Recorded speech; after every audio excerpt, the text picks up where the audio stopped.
Hello everyone, hope you all are doing well. So today we are going to do the next question of our agriculture optional answer writing practice series. जो हमारी agriculture optional answer writing practice series चल रही है उसका next question को आज हम लोग करने वाले हैं. And today's question is how do herbicides control weed selectivity. How do herbicides control weed selectively. कैसे हर्बिसाइड्स वीड्स को ही सेलेक्टिवली कंट्रोल करता है. Second part of the question is asking about write down the classification of herbicides with suitable examples. Classification of herbicides with suitable examples.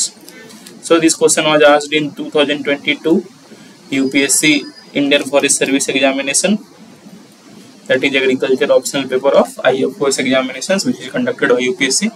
So let's see how we approach this answer. And the question is asking about, because we all know that in our fields we have crops and herbicides growing simultaneously. साथ में ही crops भी उगे होते हैं, herbicides भी उगे होते हैं. But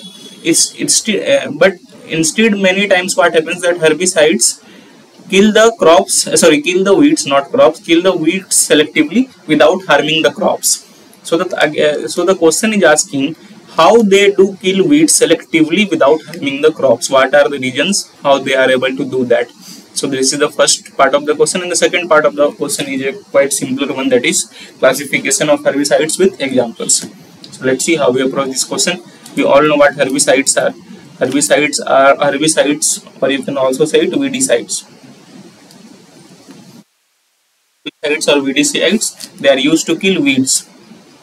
What are weeds? These are unwanted plants growing in our fields.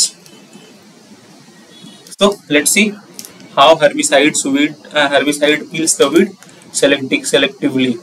So there are many reasons through which herbicides are able to kill the weed selectively. We will talk about it. The first one is targeted formulations. Many times herbicides have been formulated in such a way that they just identify the weeds very nicely and only kill them. Many times what happens, suppose this is the size of crop is a bigger one and the herbicide is a smaller one. So many times weeds are formulated only to kill the smaller plants. So whenever we spray the herbicides, they will kill the small plants which are generally weeds, and the taller one which are crops are not killed. So that it is just an example to make you understand. So targeted formulations can be done. Selective toxicity. Many times herbicides can be made in such a way so that they can identify the metabolic activity of the crops and the weeds, and they can differentiate between the two, and they can be toxic to only a certain type of metabolic activity which is present in the weeds. So selective toxicity can be done. Mode of action. Many times what happens, herbicides disrupt the photosynthesis, disrupt the cell division of the weeds without affecting the crop. Disrupts cell division, growth, etc. of weeds without harming the crop by selecting the types of cells and types of the growing phases, types of the growth, amount of growth, the timing of growth. So these are the things through which herbicides are able to selectively kill the herbs, or we can say weeds. Application time. Many times we can apply the herbicides in times where when the crops are not planted or the crops are not yet emerged.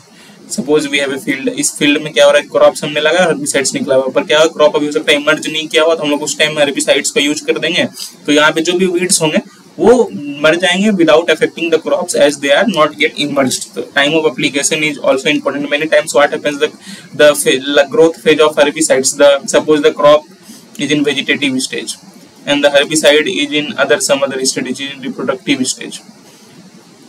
So like this, the timing of application, we will select herbicides which will kill the crops in reproductive stages. So we will see that here the weeds are in reproductive stages, so they will be killed. The time of application or application timing is very important. Crop tolerance.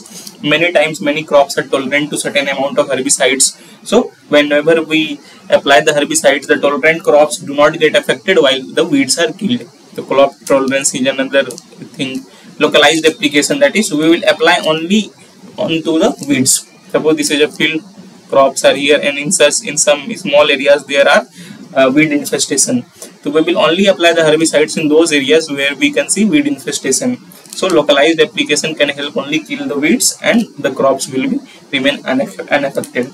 So these are some of the factors which can be used to determine the selectivity of herbicides, or you can say through these things herbicides selectively kill the weeds without affecting the plants or crops. So this is about the first part of the question. Now the second part of the question is asking us about the types of, or you can say classification of herbicides with suitable examples. So we will see. The first type is on the basis of mode of action. So on the basis of mode of action, we have two kinds of herbicides. First one is the selective herbicides. Second one are the non-selective herbicides. Selective herbicides are those which kill only the selected amount of weeds or a selected amount of plants. A specific amount of plants, you can say. For example, you can give here up to 40. It is generally a selective herbicides.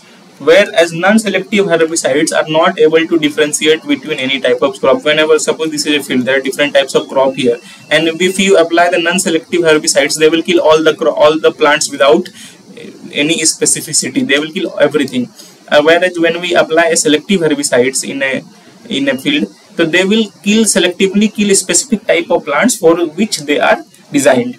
So that is the difference between selective and non-selective. And the example of non-selective is, very common example is glyphosate. They generally kill everything when they are applied. On the basis of target weeds. So on the basis of target weeds, there are two kinds of herbicides. First one are the broad spectrum herbicides,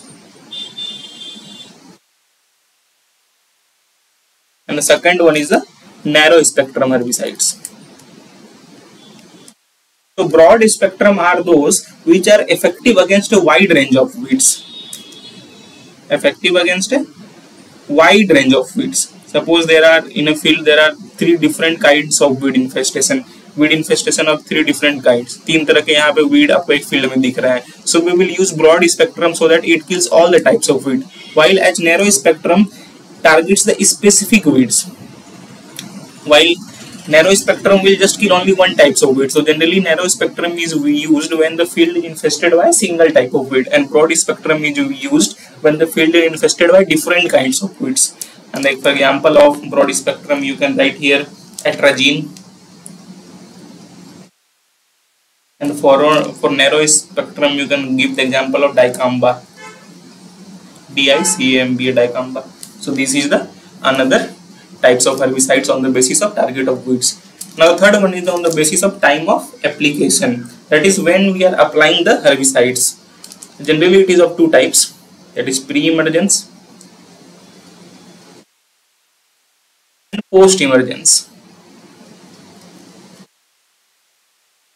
In many books you will see that they have classified in other types also, such as pre-plant, post-plant. So we will not go in that detail because the question is 10 marker and we are still classifying on basis of three types, on application, on mode of action, on target weeds. So I think three types are enough, and these are the most major types. Other are not the major ones. So if you write on the time of application, pre-emergence and post-application, that post-emergence, that will be enough. So pre-emergence herbicides are those herbicides which are applied before the target weed seeds have been germinated. That is, suppose it is a field and the weeds have not germinated yet. Then we will apply pre-emergence herbicides, and post-emergence herbicides are those herbicides which are applied after the weeds have germinated. So the common example of pre-emergence herbicide here is pendimethalin, and the common example of the pendimethalin, PENDIMETHALIN, and the common example of post-emergence herbicide is the paraquat, paraquat. I think you have heard about it, paraquat. So these are the types of herbicides. So I hope you are able to understand this. So that is all for today's question. I hope you are able to understand why herbicides are able to kill weeds selectively, and what are the classification of herbicides, and we have discussed in brief with suitable examples. So that is all for today. I hope you understand all the things. So please do like, please do share, and please do subscribe. It takes a lot of hard work to make such videos for you on regular basis. Regular basis पे सब videos को बनाने के लिए आप सबों के लिए काफी हार्ड वर्क लगता है, काफी मोटिवेशन लगता है. And if you like, if you share, if you subscribe, it motivates us so that we can make more such videos for you on regular basis. So that is all for today. Have a nice day. Thank you.